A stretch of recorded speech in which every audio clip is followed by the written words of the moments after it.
No vídeo de hoje você vai ser capaz de entender tudo sobre os anti-inflamatórios não esteroidais. Os anti-inflamatórios são medicações frequentemente usadas pelos nossos pacientes. Por isso é preciso que a gente consiga entender os mecanismos de ações desse fármaco e principalmente consiga realizar a prescrição de forma correta e segura. Se você é novo por aqui e ainda não me conhece, o meu nome é Bruna Souza, eu sou cirurgiã dentista e esse daqui é o Souza Bru, o canal que ajuda você a evoluir cada vez mais dentro da odonto. Eu quero te lembrar também que para essa aula já tem um PDF pronto, onde você pode estudar por esse material, que vai ter um resumo de toda essa aula com as imagens e as tabelas das medicações. Para você ter acesso, é só você clicar no link que está aqui na descrição. Mas agora, chega de enrolação e vamos para o nosso conteúdo de hoje. Aqui hoje, então, você vai aprender sobre os anti-inflamatórios. De forma mais específica, ao longo desse vídeo, eu vou trazer para vocês sobre as origens da dor, a inflamação e o processo que acontece durante a inflamação e, claro, sobre os anti-inflamatórios não esteroidais, os chamados AINES. Antes da gente falar sobre os anti-inflamatórios de forma mais específica, eu queria trazer para vocês sobre o contexto da dor dentro da odontologia. Basicamente, existem duas situações em que o nosso paciente pode sentir dor. A primeira delas é quando ele já chega no nosso consultório com essa sintomatologia. Por exemplo, quando acontece casos de pulpites, abscessos dentoalveolares. Uma outra situação é quando o nosso procedimento causa dor nesse paciente. Quando, por exemplo, a gente realiza um processo cirúrgico. O que a gente precisa entender é que em ambas as situações nós precisamos saber controlar a dor do nosso paciente. De acordo com a percepção do paciente, a dor é de fato o problema dele. E se ele encontra um profissional que consegue resolver o seu problema, ele possui uma percepção mais positiva daquele profissional. Então, saber controlar a dor é bom para a percepção do paciente em relação ao seu trabalho, mas principalmente ajuda a promover bem-estar e diminuir o desconforto do seu paciente. E para saber controlar a dor, é preciso que a gente conheça as origens da dor. Basicamente, a dor ela acontece todas as vezes que existe um processo inflamatório. E a inflamação acontece todas as vezes que existe uma lesão tecidual. A lesão tecidual pode provocar a inflamação em maior ou menor grau, mas a presença de inflamação gera no nosso paciente a sintomatologia dolorosa. E se a gente quer controlar a dor, nós precisamos então controlar o processo inflamatório. E para a gente controlar a inflamação, é claro que a gente precisa conhecer as etapas desse processo. E é sobre isso que eu vou falar para vocês aqui a partir de agora.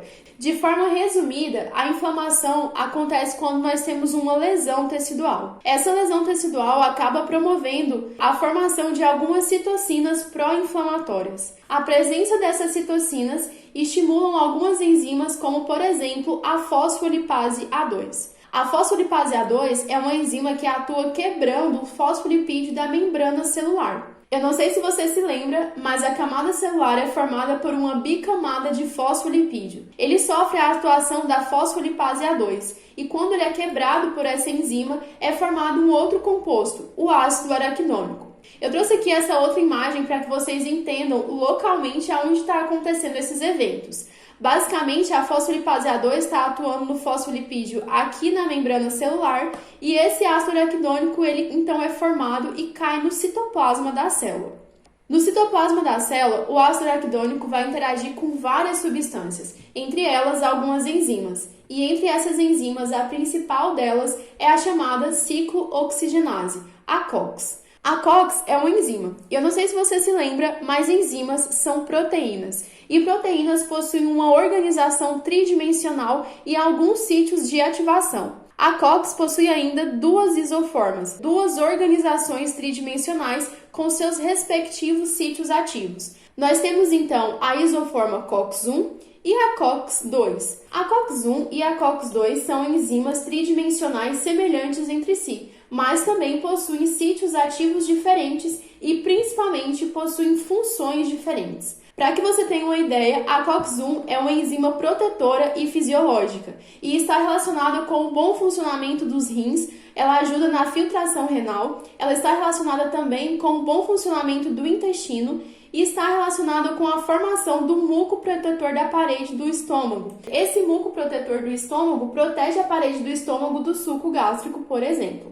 Já a COX-2, ela é uma das isoformas da ciclooxigenase, mas ela está relacionada com o processo inflamatório e ela é induzida por um trauma tecidual, uma lesão tecidual. A COX-2 ela está relacionada, por exemplo, com o aumento da temperatura corporal do paciente, com os processos de hiperalgesia e com o aumento da permeabilidade do vaso sanguíneo. Eu não sei se você se lembra, mas durante o processo inflamatório, várias células de dentro do vaso saem para alcançar os tecidos, naquele movimento que nós chamamos de diapedese. E o aumento da permeabilidade vascular facilita com que essas células saiam de dentro do vaso e alcancem os tecidos, estimulando o processo inflamatório. O que significa dizer que a COX ela estimula a inflamação. Além disso, o aumento da permeabilidade do vaso faz com que também um líquido saia de dentro do vaso sanguíneo e se acumule no espaço intersticial, provocando o edema da região. É muito importante que vocês entendam sobre a COX, tanto a COX-1 quanto a COX-2.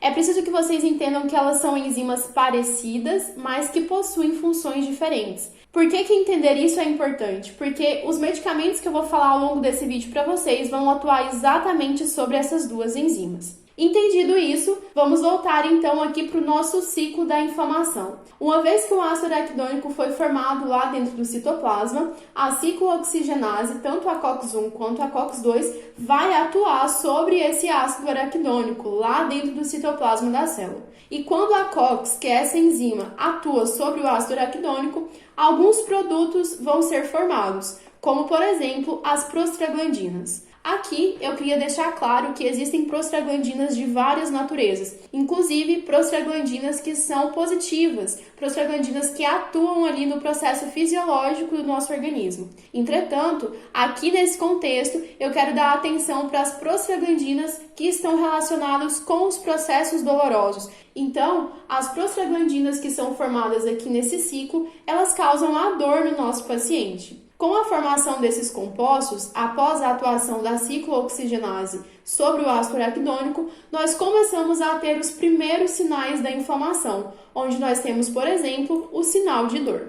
A ciclooxigenase, ao atuar sobre o ácido araquidônico, também produz um outro composto, chamado de prostraciclinas. As prostraciclinas estão associadas com processos vasodilatadores. E como eu havia mencionado para vocês, a vasodilatação ali da região acaba promovendo um maior fluxo sanguíneo e isso acaba gerando como sinal da inflamação o calor da região, ou seja, uma maior temperatura ali daquela região que está sofrendo o processo de inflamação e também uma maior vermelhidão, já que a gente tem um maior fluxo sanguíneo naquela região.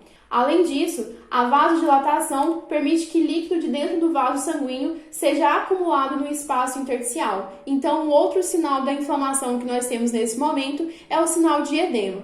Assim, é possível observar que a atuação da ciclooxigenase, da COX, sobre o ácido araquidônico vão formando produtos que acabam gerando os sinais da inflamação, onde nós temos, por exemplo, a dor, o calor, o rubor, o edema e a perda de função. Um outro composto que também é formado após a atuação da ciclooxigenase sobre o ácido araquidônico são os tromboxanos. Os tromboxanos são responsáveis por ajudar no processo de agregação plaquetária. Por que isso é importante nesse momento? Eu não sei se vocês conseguiram associar essa parte, mas lá no início da inflamação eu disse para vocês que acontece por causa de uma lesão tecidual. Se a gente tem uma lesão tecidual, nós temos um rompimento de um tecido e um possível sangramento, certo? Então nós vamos precisar de substâncias que estimulem a agregação plaquetária e a coagulação. E é nesse momento que a atuação dos tromboxanos se torna importante, já que eles estimulam a agregação plaquetária e, consequentemente, estimulam o fechamento da lesão tecidual com a coagulação. Após a gente entender todo esse processo que começou desde a lesão tecidual até a formação de produtos como esses aqui, nós temos em resumo uma sensação de dor e desconforto que vai ser causada no nosso paciente. Como o nosso grande objetivo aqui com esse vídeo é entender como controlar a dor, nós precisamos então controlar alguma das etapas desse processo aqui da inflamação. E a etapa que é mais controlada com as medicações é exatamente a inibição da ciclooxigenase, tanto a COX-1 quanto a COX-2. Existem dois grandes grupos de medicações que fazem o controle da COX, que são os analgésicos e os anti-inflamatórios. E nesse vídeo de hoje a gente vai falar um pouco mais específico sobre os anti-inflamatórios não esteroidais. Existem dois grupos principais de anti-inflamatórios. Os anti-inflamatórios não esteroidais, que são aqueles que atuam sobre a COX de forma não seletiva, inibindo tanto a COX-1 quanto a COX-2. E existem os anti-inflamatórios esteroidais, que são aqueles que atuam de forma mais seletiva na COX-2. Nesse vídeo de hoje, a gente vai ver sobre os anti-inflamatórios não esteroidais. Os anti-inflamatórios são medicações frequentemente usadas pelo nosso paciente e principalmente frequentemente usadas dentro do nosso dia a dia clínico de consultório. Os anti-inflamatórios, principalmente os anti-inflamatórios não esteroidais, eles possuem mecanismos de ações muito parecidos. Eles atuam, por exemplo, no tratamento da dor e da inflamação e possuem efeitos tóxicos também muito parecidos, como, por exemplo, efeitos adversos no trato gastrointestinal e também pode causar alguns riscos cardiovasculares. Entretanto, é preciso lembrar que essas medicações não podem ser usadas por um longo período de tempo. É recomendado usar um curto prazo de tempo que seja menor do que uma semana. Esse curto prazo acaba diminuindo os efeitos tóxicos dos anti-inflamatórios, tornando essa medicação mais segura e mais eficaz. Para falar de forma mais específica sobre os anti-inflamatórios não esteroidais, os chamados AINES, é preciso que vocês entendam que eles são divididos em vários subgrupos de acordo com a sua composição farmacológica. Existem vários grupos e dentro de cada grupo existem vários representantes de fármacos. E seria quase impossível trazer todos esses representantes para vocês aqui dentro de um único vídeo. Por isso, no PDF que eu preparei, eu consegui colocar todos os grupos e todas as medicações, pelo menos mencionar todas elas para que vocês consigam entender qual medicação faz parte de qual grupo. Mas aqui nesse vídeo eu trouxe os principais grupos e os principais representantes de cada um deles. O primeiro grupo que a gente vai falar nesse vídeo é o grupo dos salicilatos, onde o principal representante é a aspirina, o AS. O outro grupo que a gente vai falar são os derivados do ácido propiônico, onde nós temos como representante o ibuprofeno, o naproxeno e o cetoprofeno. Um outro grupo de anti-inflamatórios não esteroidais são os derivados do indol e do indeno, onde eu vou trazer para vocês sobre o etodolaco. Um outro grupo que também vou mencionar aqui nesse vídeo são os pirrólicos, onde nós temos como representante principal o diclofenaco. E o último grupo são os inibidores seletivos de COX-2, onde nós temos como um dos representantes os colecoxides. O primeiro anti-inflamatório não esteroidal que eu trouxe para vocês é a aspirina, comercialmente conhecido também como AS. A aspirina faz parte do grupo dos salicilatos, que são fármacos que já eram conhecidos desde a época antes de Cristo. Há muito tempo atrás, as pessoas faziam chás da casca do salgueiro e elas percebiam que o chá da casca do salgueiro era muito útil para curar vários males, inclusive as dores. Mais tarde, eles perceberam que a casca do salgueiro continha um composto chamado de ácido salicílico.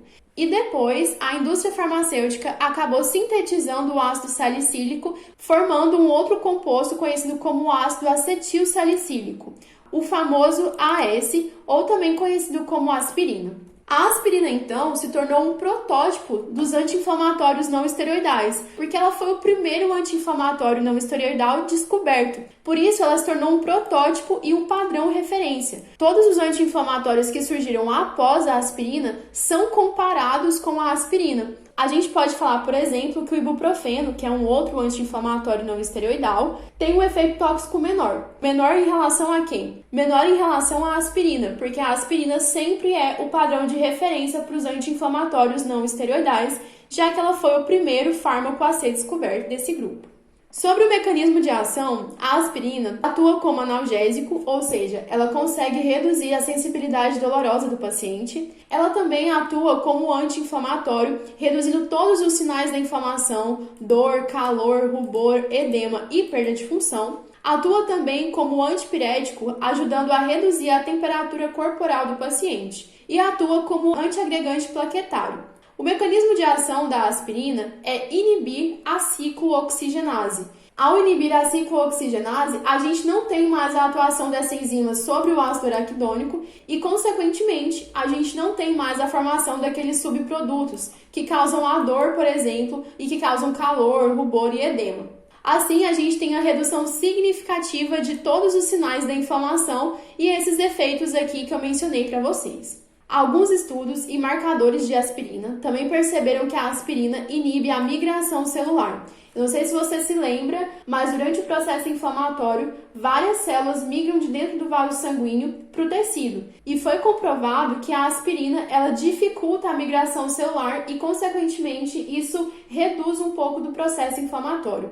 A aspirina também inibe a função dos neutrófilos, sendo que os neutrófilos são uma das primeiras células que iniciam o processo de inflamação, e ela também reduz a permeabilidade vascular. Ela dificulta que células saiam de dentro do vaso sanguíneo, de que líquido se acumule no espaço intersticial, por exemplo. Apesar dos efeitos positivos da aspirina, é preciso lembrar que, como qualquer outra medicação, ela possui os seus efeitos adversos. E o principal deles se refere ao fato de que a aspirina se liga com mais frequência à COX-1. É preciso lembrar que a COX-1 é a COX protetora, a COX fisiológica, e que está relacionado com o bom funcionamento de órgãos como os rins, o intestino e o estômago. E é claro, o bloqueio da COX-1 vai causar alguns efeitos adversos. Os efeitos adversos causados pela aspirina dependem do estado de saúde do paciente e também do tempo de uso dessa medicação. Quando o paciente faz uso da aspirina por um curto prazo de tempo,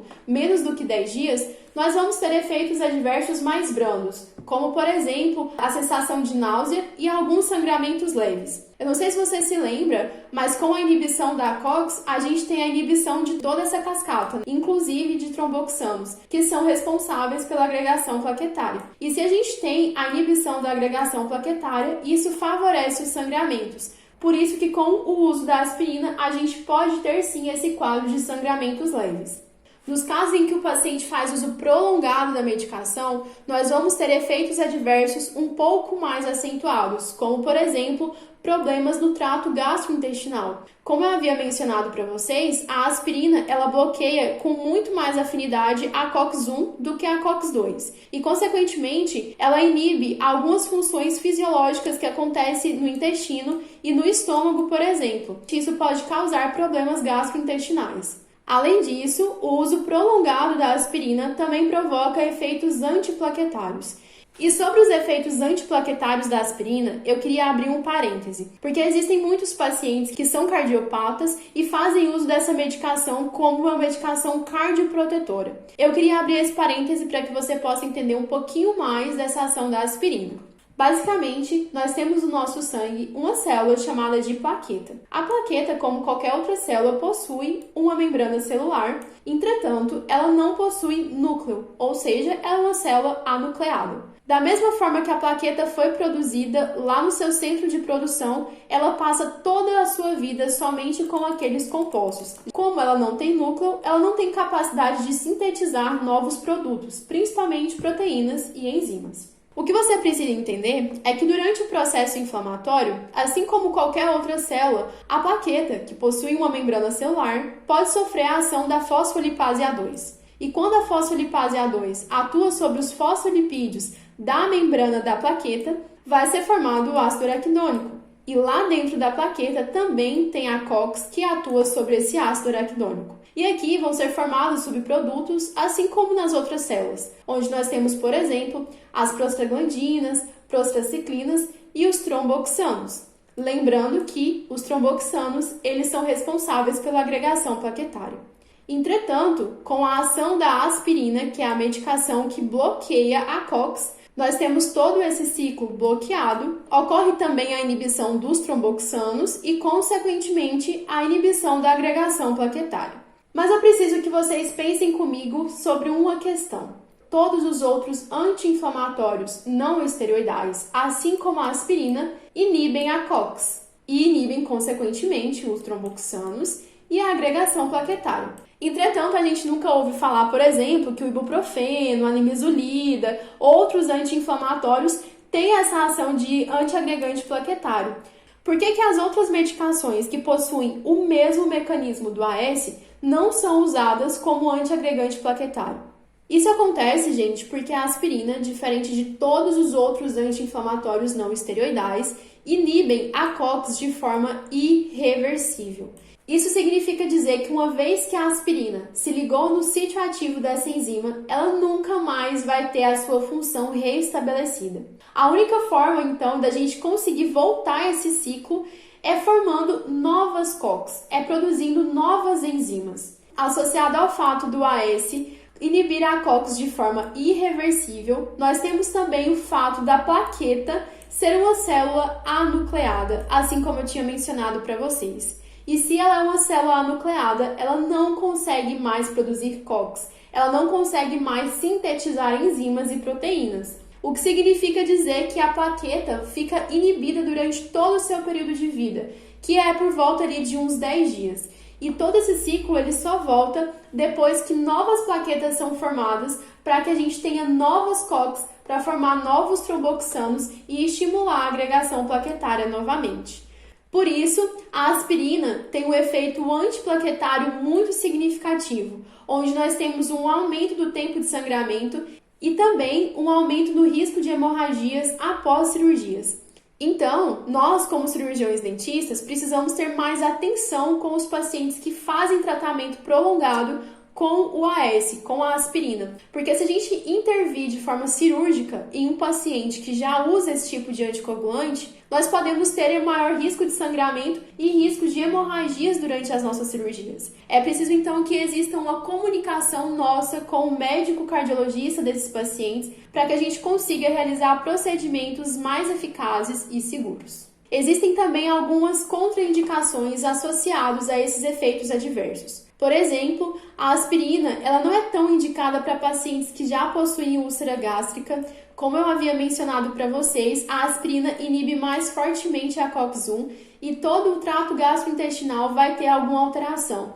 Então, em pacientes que já possuem úlcera gástrica, não é tão recomendado o uso da aspirina. Além disso, a aspirina também é contraindicada em pacientes que já possuem um comprometimento hepático, em pacientes que possuem intolerância aos salicilatos, lembrando que a aspirina faz parte do grupo dos salicilatos. Durante a gravidez, é preciso também ter um pouco mais de cautela no uso da aspirina. Um outro ponto que vale ser ressaltado também é que a gente não deve associar a aspirina com outro tipo de anticoagulante, como, por exemplo, a varfarina ou a heparina.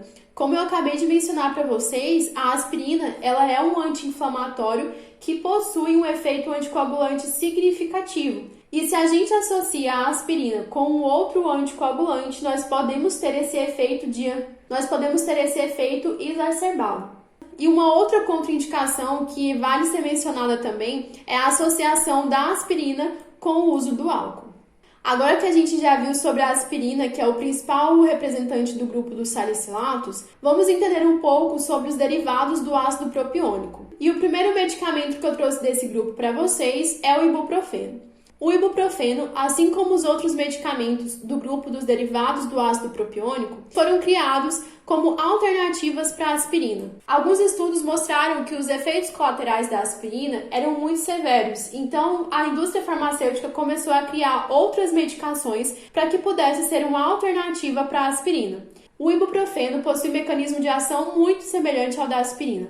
Ele atua como analgésico, como anti-inflamatório e como antipirético. O mecanismo de ação dele é o mesmo da aspirina, ou seja, ele atua bloqueando a ciclooxigenase. Uma vez que ele inibe a COX, ele inibe a atuação dessa enzima sobre o ácido araquidônico, onde a gente não tem mais a formação de subprodutos, como por exemplo, as prostaglandinas que causam a dor. Sendo assim, ele reduz a sintomatologia dolorosa do nosso paciente. De acordo com o livro de referência que eu usei para vocês, a dosagem mais comum do ibuprofeno varia entre 400 mg e 600 mg, sendo que a dose máxima diária é de 2.400 mg. O tempo de meia-vida do ibuprofeno varia mais ou menos em torno de 2 horas, o que significa dizer que depois de 2 horas, metade da concentração plasmática do ibuprofeno já foi sintetizada. A posologia mais comum do ibuprofeno acontece entre 4 em 4 horas ou de 6 em 6 horas, dependendo da dosagem que você vai fazer para o seu paciente.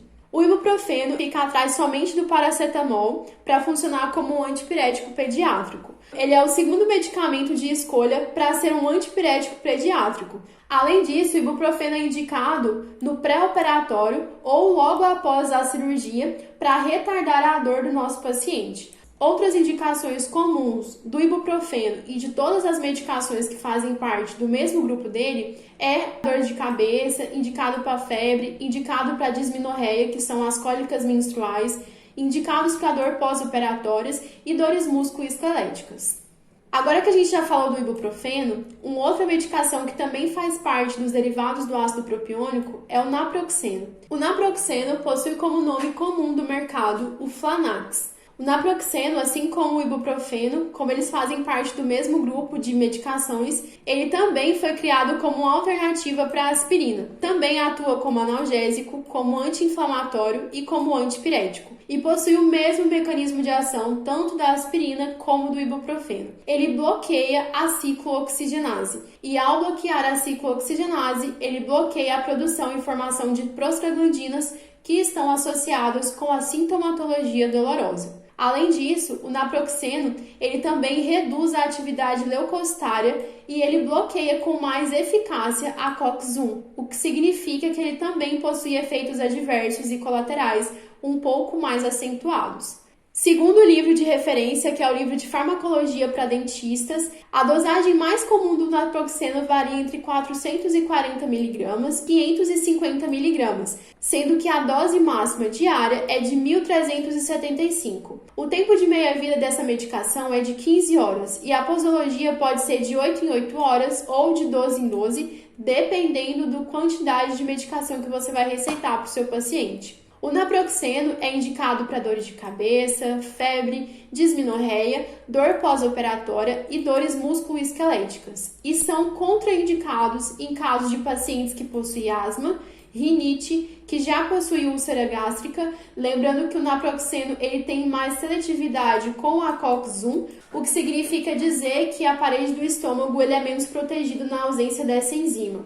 Além disso, o naproxeno também é indicado para pacientes que possuem insuficiência cardíaca. Um outro derivado do ácido propiônico que eu trouxe para vocês é o cetoprofeno. O cetoprofeno também surgiu como uma das alternativas para a aspirina, e ele atua como analgésico, anti-inflamatório e antipirético. O mecanismo de ação do cetoprofeno é o mesmo de todos os outros anti-inflamatórios, ou seja, ele bloqueia a COX. E isso faz com que a formação de prostaglandinas que estão relacionadas com a sensação de dor sejam bloqueadas. Além de inibir a ciclooxigenase, o cetoprofeno também inibe enzimas lisossômicas e também diminui bastante o efeito da bradicinina, que é uma substância relacionada com a dor. A dosagem mais comum do cetoprofeno varia entre 25 mg e 50 mg e o cetoprofeno é considerado um anti-inflamatório bastante potente. Só para vocês terem uma noção, de 25 mg a 50 mg de cetoprofeno corresponde a quase 400 mg do ibuprofeno. O tempo de meia-vida do cetoprofeno varia de 2 horas a 4 horas e a posologia dessa medicação pode ser dada de 6 em 6 horas ou de 8 em 8 horas, dependendo da concentração e dosagem que você prescrever para o seu paciente. O cetoprofeno é indicado em casos de dores musculares, artrite reumatoide, dores na articulação, dor pós-operatória e dismenorreia. Tanto o cetoprofeno, o ibuprofeno e o naproxeno possuem efeitos adversos bem semelhantes. Todos eles têm um impacto dentro do trato gastrointestinal, já que a maioria deles inibe de forma mais seletiva a COX-1 e, consequentemente, inibe todo o bom funcionamento do trato gastrointestinal e renal. Também estão associados com a redução da agregação plaquetária, lembrando que, ao inibir a COX, inibe principalmente os tromboxanos que estão relacionados com a agregação plaquetária. A redução na agregação plaquetária causada por essas medicações é bem menos eficaz do que acontecia lá com a aspirina, mas isso também aumenta o risco de sangramento. E um outro ponto que eu queria comentar com vocês é sobre o risco de associar, por exemplo, o ibuprofeno com o AS. O ibuprofeno e o AS, eles atuam na mesma enzima, que é a ciclooxigenase. E quando a gente prescreve ibuprofeno para um paciente que já está fazendo uso de AS, essas duas medicações competem entre si pelo mesmo sítio da COX. E, consequentemente, a presença simultânea das duas medicações vai fazer com que a atuação delas seja menos significativa e pode até oferecer um risco de saúde para o paciente. Se o ibuprofeno se ligar no sítio da COX no lugar do AS, o paciente que faz uso de AS para ter efeitos cardioprotetores acaba tendo esses efeitos reduzidos, já que a aspirina não vai estar se ligando com a COX por causa da presença do ibuprofeno. Um outro grupo dos anti-inflamatórios não esteroidais são os derivados do indol e do indeno, onde a gente tem, por exemplo, um dos representantes, o etodolaco. O etodolaco possui como nome comercial o Toragesic. É muito usado para controlar uma dor aguda e ele possui 3 vezes mais seletividade para a enzima COX-2. O fato dele inibir a COX-2 com mais frequência faz com que os seus efeitos colaterais no trato gastrointestinal sejam menores, já que, de fato, ele vai inibir a enzima que está associada com mais frequência ao processo inflamatório.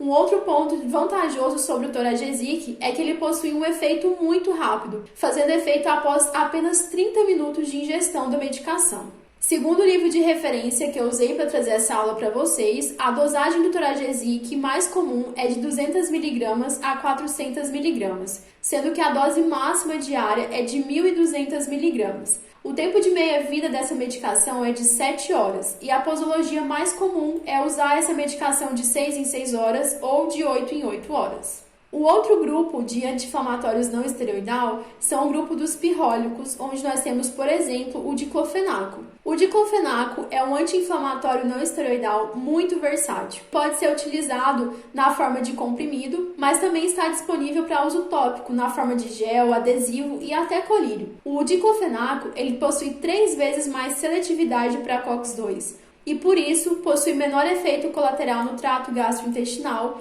e inibe pouco a agregação plaquetária. Ele é indicado para os casos de inflamação, de sintomatologia dolorosa e de dismenorreia, nos casos de cólica menstrual. De acordo com o livro que eu trouxe para vocês, a dosagem mais comum do diclofenaco é entre 50 mg e 100 mg, onde nós podemos fazer uma posologia desse medicamento utilizando ele de 8 em 8 horas. O último grupo de anti-inflamatório não esteroidal que eu trouxe para vocês são os inibidores seletivos de COX-2. Bem no início do vídeo, eu falei para vocês que os anti-inflamatórios não esteroidais são aqueles que atuam na COX-1 e na COX-2 de forma não seletiva. Entretanto, os estudos e os desenvolvimentos de fármacos acabaram levando à formação desses inibidores seletivos de COX-2.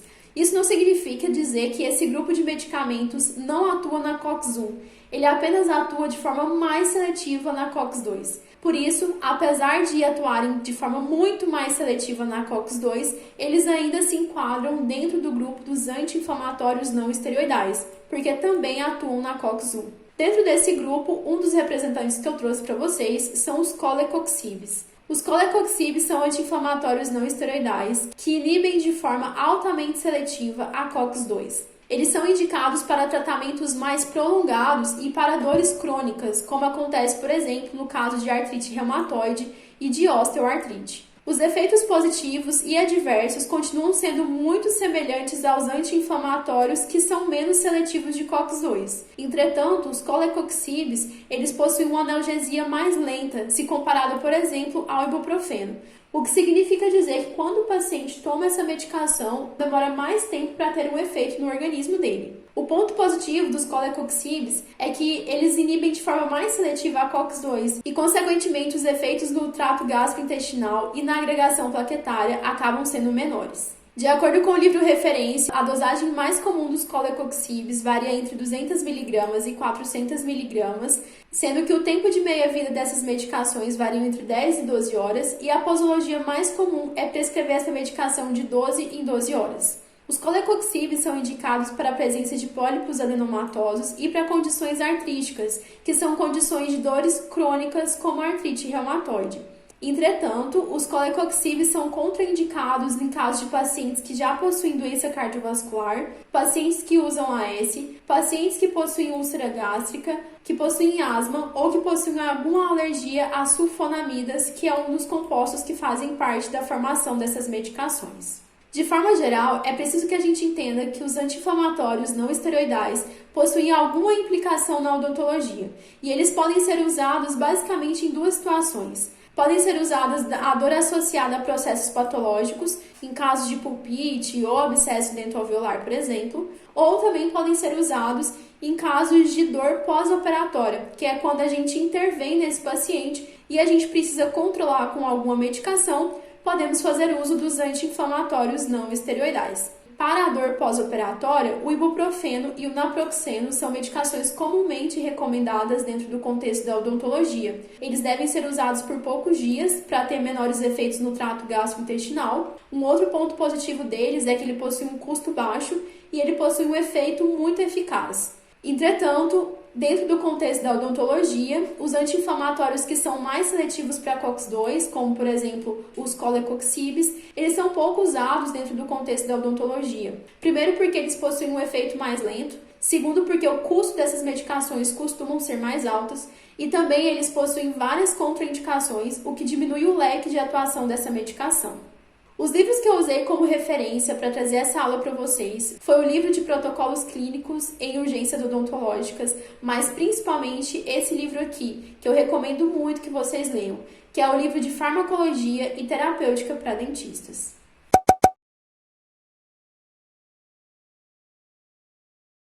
Eu espero muito que você tenha gostado desse vídeo e que tenha entendido um pouquinho mais sobre os anti-inflamatórios não esteroidais. Se você gostou, não esquece de deixar um like aqui embaixo para eu saber que esse vídeo gerou valor para você de alguma forma. No mais, é isso, um beijo e até o próximo vídeo.